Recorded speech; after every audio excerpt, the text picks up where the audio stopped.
BCom first year के प्यारे विद्यार्थियों, नमस्कार। आपके बीकॉम फर्स्ट में ABST first paper corporate and financial accounting का पेपर है। एबीएसटी फर्स्ट उसमें अपना जो शेखावटी यूनिवर्सिटी का जो सिलेबस है उसके हिसाब से जो आज अपने लेक्चर का टॉपिक है वो है रिडम्पशन ऑफ डिबेंचर्स, ऋण पत्रों का शोधन। शोधन से क्या अभिप्राय है? देखो, सीधे साधे अर्थों में शोधन का मतलब होता है कि किसी प्रतिभूति के पैसे वापस देना और उसको प्रतिभूति को समाप्त करना। तो मैंने आपको अंशों के निर्गमन, हरण, ऋण पत्रों के निर्गमन और अधिमान अंशों के शोधन, इनके बारे में अपना पूर्व में डिस्कशन रहा है। अब ये जो आज का जो अपना टॉपिक है ऋण पत्रों का शोधन, इसका क्या अभिप्राय है, इस चैप्टर में आपको क्या पढ़ना है। इस चैप्टर के लिए ऋण पत्रों का शोधन का आशय ये है कि भाई ऋण पत्रधारी जो हैं, डिबेंचर होल्डर्स, जो ऋणदाता हैं, कंपनी को ऋण दिया है डिबेंचर खरीद के, उनके ऋण को कम करना या समाप्त कर देना, उनको पैसे वापस देके। भाई जब ऋण पत्रधारियों ने ऋण पत्र खरीदे थे उस समय कंपनी को पैसे दिए थे। अब कंपनी क्या है कि ऋण पत्रधारियों का की राशि वापस लौटा करके ऋण को कम कर देती है, यानी ऋण पत्रों को समाप्त कर देती है। तो इसको बोलते हैं ऋण पत्रों का शोधन। तो इसमें ऋण पत्रों के शोधन में आपको कंपनी अधिनियम के अंदर प्रावधान दिए गए हैं कि ऋण पत्रों का जो शोधन है वो किस प्रकार से किया जा सकता है, कौन कौन सी विधियों से किया जा सकता है और किस प्रकार इसका अकाउंटिंग ट्रीटमेंट होगा, इसका लेखांकन, ऋण पत्रों के शोधन का जो लेखांकन है वो किस तरह से बुक्स ऑफ अकाउंट्स में होगा, ये इस चैप्टर में आपको पढ़ने को मिलेगा। तो ये जो इस चैप्टर का जो परिचय है और जो मेन बात है, जो प्रैक्टिकल क्वेश्चन करने के लिए आवश्यक हैं, उन बातों पे मैं आज गहनता से प्रकाश डालना चाहता हूं, ताकि आप ऋण पत्रों का शोधन का जो चैप्टर है, रिडम्पशन ऑफ डिबेंचर का जो चैप्टर है, उसको भली भांति और अच्छी प्रकार से आपके समझ में आ जाए। अब ऋण पत्रों के शोधन के संबंध में जो खास बात आपको ध्यान रखनी है वो ये है कि ऋण पत्रों के शोधन से आशय ऋण पत्रधारियों को उनकी राशि वापस लौटाकर कंपनी के ऋण भार को कम करना अथवा समाप्त करने से, ये तो इसका अर्थ है। सामान्यतः ऋण पत्रों के निर्गमन के समय उनके शोधन की शर्तें स्पष्ट रूप से परिविवरण, निर्गमन प्रस्ताव अथवा ऋण पत्रों के लिए जारी किए गए आवेदन पत्रों में लिखी होती है। शोधन की शर्तें, कितने दिन बाद, कितने समय बाद इनका पैसा वापस लौटा दिया जाएगा। इन शर्तों में शोधन का समय, कितने समय बाद, शोधन की दर किस रेट से, जैसे सम मूल्य या प्रीमियम पे या बट्टे पे, शोधन का तरीका आदि का स्पष्ट उल्लेख होता है। अब कोहलर ने क्या है कि अपने शब्दों के अनुसार, कोहलर जो एक ऑथर है उसने अपने शब्दों में कहा है कि शोधन का आशय स्टॉक या बॉन्ड के निर्गमनकर्ता द्वारा उनकी पूर्व निर्धारित दर पर पुनः खरीद कर निरस्त करने से है। यानी ऋण पत्रधारियों को उनका पैसा लौटा दिया जाता है, डिबेंचर होल्डर्स को ऋण पत्रों को समाप्त कर दिया जाता है। अब ऋण पत्रों का लाभों से शोधन एवं पूंजी से शोधन, redemption of debentures bye out of profit and out of capital. यदि कंपनी अपने ऋण पत्रों को ऋण पत्रधारियों से वापस लेकर उन्हें रद्द कर देती है तथा ऋण पत्रधारियों को निर्गमन शोधन की शर्तों के अनुसार उनको देय होने वाली राशि का भुगतान कर देती है, अथवा उनको देय होने वाली राशि के लिए कंपनी अपने अंश अथवा नए ऋण पत्र आदि दे देती है, तो इसे ऋण पत्रों का परिवर्तन द्वारा शोधन, redemption of debenture by conversion कहते हैं। कभी कभी ऋण पत्रों का शोधन करने हेतु कोषों की व्यवस्था कंपनी को नए अंश ऋण पत्र निर्मित करके करनी पड़ सकती है।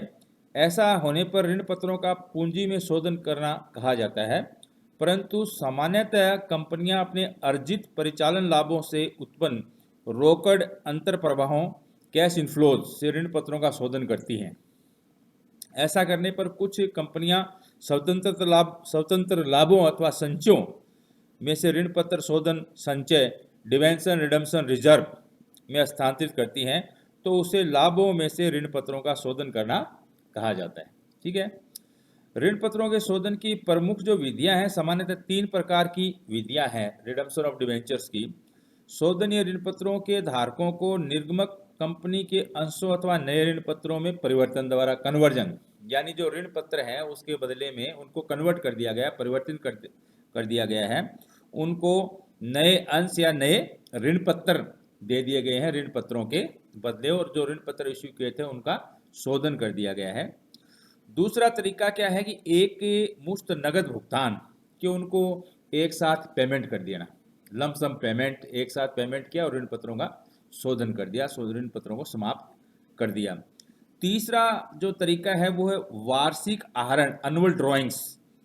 प्रतिवर्ष कुछ कुछ ऋण पत्रों के आहरण कर नगद भुगतान कर दिया जाता है, सारों का न करके कुछ का जो है वो शोधन कर दिया जाता है। तो ये कुछ का मतलब अब कौन से ऋण पत्रों का शोधन होगा तो लॉटरी सिस्टम से डिसाइड करते हैं कि भाई इन ऋण पत्रों का इतने समय बाद कर दिया जाएगा, फिर इनके बाद, इस तरह से लॉटरी सिस्टम से।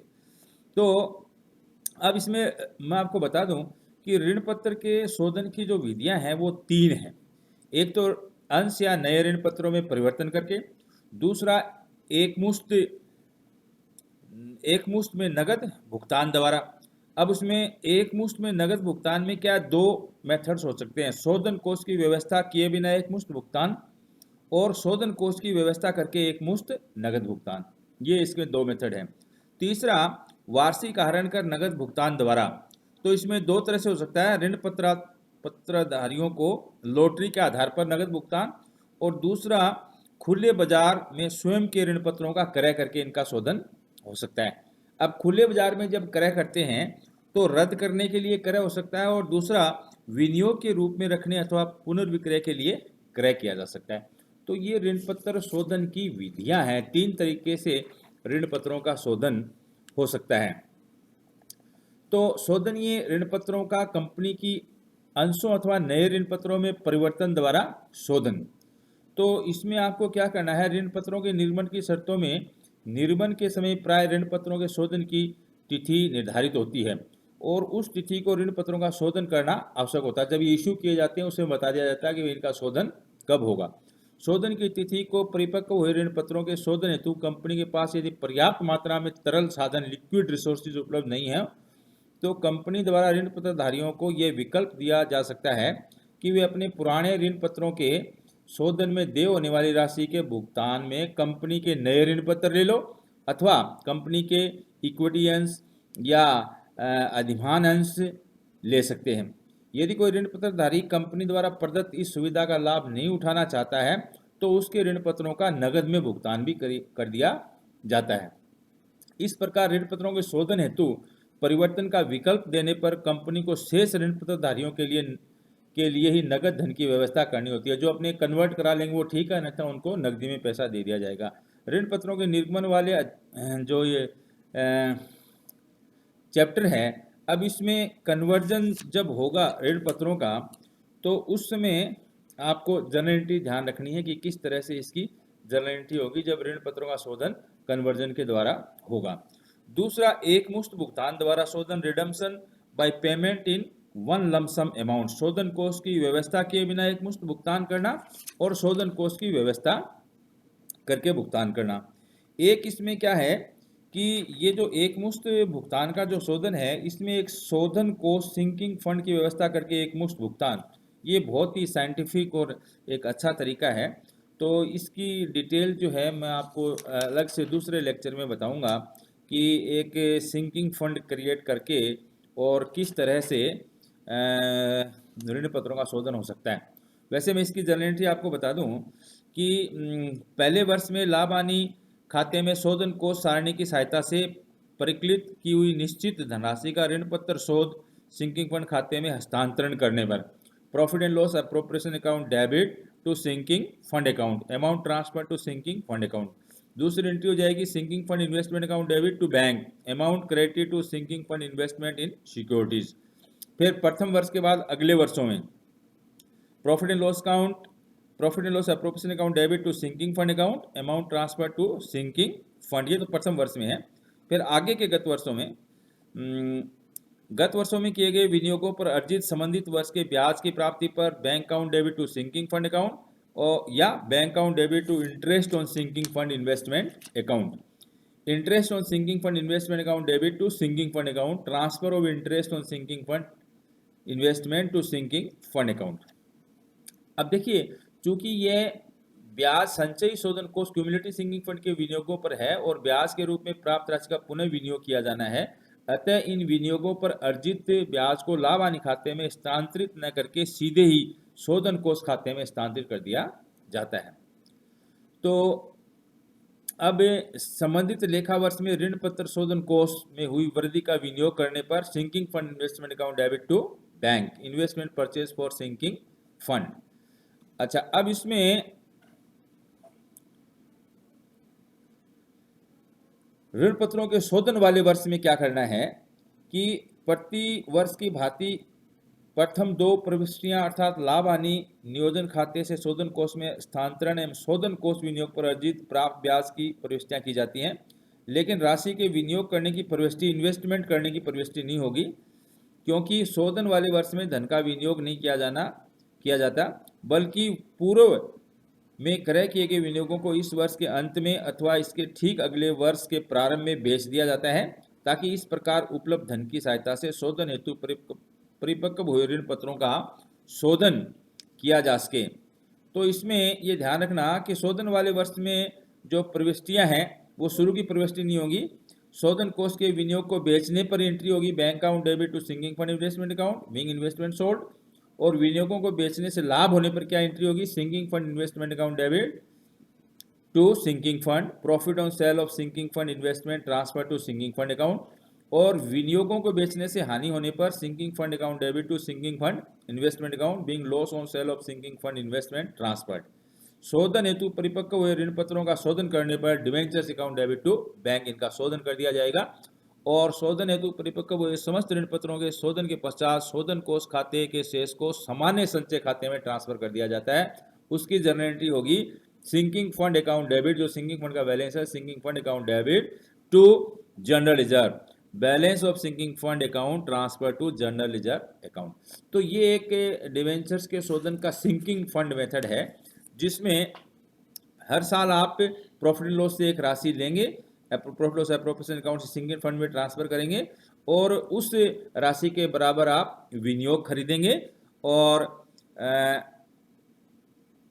फिर इसी तरह से आप राशि प्रॉफिट लॉस एप्रोप्रिएशन अकाउंट से लेते रहेंगे, सिंगल फंड में डालेंगे, इन्वेस्टमेंट खरीदेंगे, और फिर उसमें अर्जित ब्याज की एंट्री हर साल करते रहेंगे, और लास्ट के अंदर क्या है कि आप प्रॉफिट लॉस से राशि लेंगे, सिंकिंग फंड में ट्रांसफर करेंगे, लेकिन उसका इन्वेस्टमेंट नहीं करेंगे, और इन्वेस्टमेंट बेचने की कार्रवाई जो है वो शोधन वाले वर्ष में आपको करनी है। और लास्ट में क्या होता है कि जो सिंकिंग फंड का जो बैलेंस है वो जनरल रिजर्व में ट्रांसफर कर दिया जाता है। तो ये सिंकिंग फंड मेथड एक बहुत इंपॉर्टेंट मेथड है ऋण पत्रों के शोधन के संबंध में। अब उसके बाद इसमें दूसरी जो बात है उसमें आपको बीमा पॉलिसी की सहायता से ऋण पत्रों के शोधन की व्यवस्था भी हो सकती है। इस विधि में कंपनी ऋण पत्रों को निर्धारित शोधन तिथि को शोधन करने हेतु परिपक्व होने वाले ऋण पत्रों के शोधन के लिए आवश्यक राशि की बंदोबस्ती बीमा पॉलिसी, एंडोमेंट इंश्योरेंस पॉलिसी ले लेती है। इसके जरिए भी ऋण पत्रों का शोधन हो सकता है। अब इसमें आपके दूसरी चीज है, तीसरा जो मेथड है वार्षिक किस्तों के आहरण द्वारा शोधन, ऋण पत्रधारियों को किस्तों में नगद भुगतान करना। ऋण पत्रों का शोधन प्रतिवर्ष किस्तों में भी किया जा सकता है। कंपनी अपने तरल संसाधनों से प्रतिवर्ष एक निश्चित धनराशि का उपयोग ऋण पत्रों के शोधन हेतु करती है। कुल ऋण पत्रधारियों में से लॉटरी के आधार पर चुनाव कर निश्चित वार्षिक धनराशि के बराबर राशि के चयनित ऋण पत्रधारियों को उनके द्वारा धारित ऋण पत्रों का भुगतान किया जाता है। इसमें याद रखना, उक्त भुगतान किन ऋण पत्रधारियों किया जाए, यह लॉटरी द्वारा अथवा किसी अन्य पारदर्शक विधि से निश्चित किया जा सकता है। इन ऋण पत्रधारियों को भुगतान निर्गमन की शर्तों के अनुसार सम मूल्य पर या प्रीमियम पर किया जाता है। ऋण पत्रों के शोधन की लेखा प्रविष्टियां उसी प्रकार की जाती हैं जिस प्रकार ऋण पत्रों के एक मुश्त भुगतान करने पर की जाती हैं। अब ऋण पत्रों का खुले बाजार में क्रय करके भी शोधन हो सकता है। तो इसमें बाजार से क्रय करके ऋण पत्रों को तुरंत रद्द कर देना, debenture account debit to cash bank, और profit on redemption of debenture account debit to capital reserve, अगर प्रॉफिट होता है तो। और फिर उसके बाद ऋण पत्रों का खुले बाजार में क्रय का जो उद्देश्य हो सकता है, बाजार से क्रय करके तुरंत रद्द कर देना, बाजार से क्रय करके स्वयं के ऋण पत्रों को विनियोग के रूप में रख लेना, विनियोग के रूप में रखे हुए स्वयं के ऋण पत्रों को कुछ समय पश्चात वापस भेज देना, और विनियोग के रूप में रखे हुए ऋण पत्रों को कुछ समय पश्चात रद्द करना। ये तरीका अपनाया जा सकता है ऋण पत्रों का खुले बाजार में अगर क्रय करके उसका शोधन किया जाता है तो अब इसमें ये ऋण पत्रों के शोधन के संबंध में आपको ये इसकी थ्योरेटिकल बातें थी कि ऋण पत्रों का जो शोधन है उसका क्या अभिप्राय है, और ऋण पत्रों के शोधन करने की कौन कौन सी विधियां हैं। इसमें मैंने आपको 3 विधियां बताई हैं ऋण पत्र शोधन की, जिसमें अंशों या नए ऋण पत्रों में उनका कन्वर्जन हो सकता है एक मेथड। दूसरा मेथड एक मुश्त में नगद भुगतान हो सकता है सिंकिंग फंड बना करके, और बिना सिंकिंग फंड बना करके। ज़्यादातर सिंकिंग फंड बना करके इन्वेस्टमेंट करना साइंटिफिक तरीका है। और वार्षिक आहरण कर नगद भुगतान एनुअल ड्रॉइंग्स के द्वारा हो सकता है। ऋण पत्रधारियों को लॉटरी के आधार पर नगद भुगतान इसमें होता है, और दूसरा खुले बाजार में स्वयं के ऋण पत्रों का क्रय करके।